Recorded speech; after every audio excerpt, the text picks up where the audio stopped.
মৰমৰ ছাত্ৰ-ছাত্ৰীসকল, আজি অনলাইন ক্লাছলৈ তোমালোকক স্বাগতম জনাইছোঁ।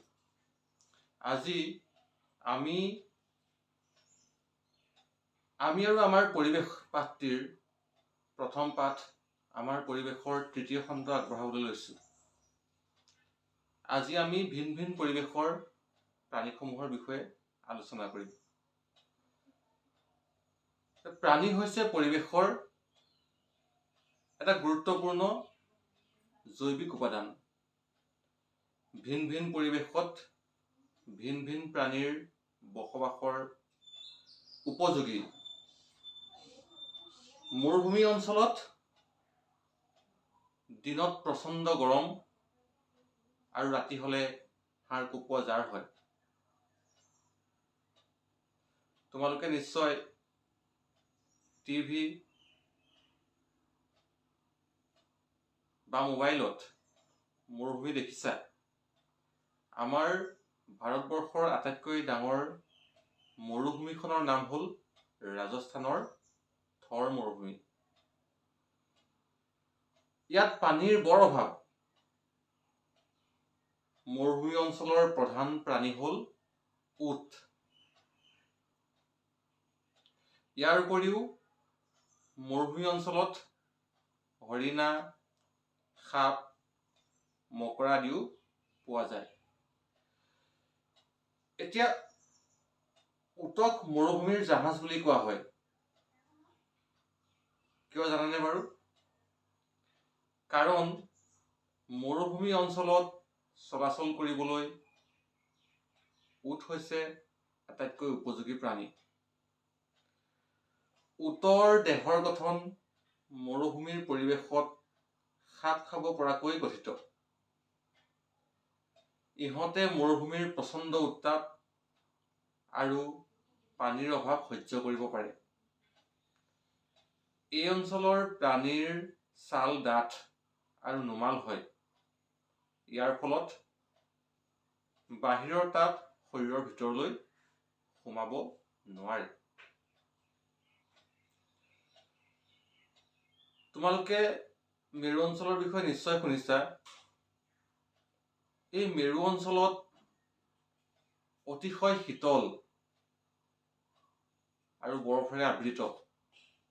এনে শীতল পৰিৱেশতো কিন্তু কিছুমান জীৱ জীয়াই থাকিব পাৰে। ইয়াৰ ভিতৰত প্ৰধান প্ৰাণী হ'ল বগা ভালুক। ইহঁত দীঘল আৰু ঘন নোমেৰে আবৃত।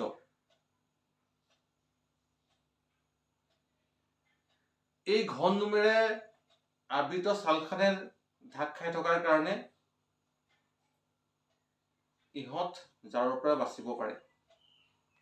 ইহঁতৰ প্ৰধান খাদ্য হৈছে মাছ, চিল ইত্যাদি। এই অঞ্চলৰ আন এবিধ প্ৰাণী হ'ল পেঙ্গুইন।